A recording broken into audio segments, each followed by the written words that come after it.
Demain, lundi 13 mai, la journée sera marquée par une nouvelle fête au château de Versailles autour du président de la République. 180 chefs d'entreprises étrangères dans le cadre du sommet Choose France. Emmanuel Macron semble avoir réussi à rendre la France attractive au vu des sommes annoncées. On parle de plus d'1 milliard, notamment pour Amazon. Mais à quel prix? Est-ce qu'on fait trop de cadeaux fiscaux à ces entreprises? Ce que l'on observe sur la question des aides aux entreprises, c'est qu'on est dans une situation aujourd'hui, dans un monde qui est de plus en plus compétitif et concurrentiel. Pourquoi? Parce que justement, les superpuissances américaines et chinoises dopent, on va dire, et soutiennent leurs acteurs économiques de manière très très importante. Pourquoi? Parce qu'aujourd'hui, l'Organisation mondiale du commerce, il faut le dire, n'est pas régulée. C'est-à-dire que l'OMC, aujourd'hui, donc qui est l'institution internationale qui est en charge de la régulation du commerce, n'est pas en mesure de pouvoir protéger et de réguler le commerce international. Donc ça veut dire que les États doivent doivent mettre en place des stratégies qui vont dans ce sens. Sur la question de l'attractivité, Emmanuel Macron a permis à la France d'avoir une certaine vitrine en termes d'attractivité sur les métiers de la tech, etc.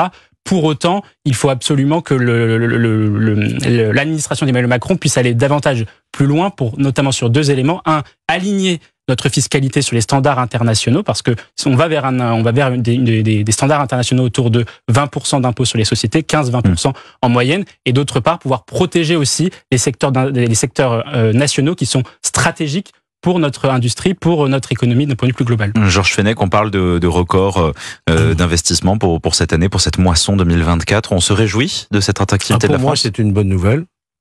Comme ce Choose France qui s'installe maintenant chaque année, c'est la 7e édition, je crois. 12 ou 13 milliards l'année dernière, on annonce 22-23 milliards d'investissements cette année avec des fleurons, et notamment des innovations technologiques formidables. Notamment cette usine qui fabrique, vous avez vu, des engrais à partir de l'hydrolyse et non pas de gaz, et donc sans émission de gaz carbonique. Et puis, vous l'avez dit, la tech, l'intelligence artificielle et d'autres industries innovantes et importantes. Donc, création d'emplois.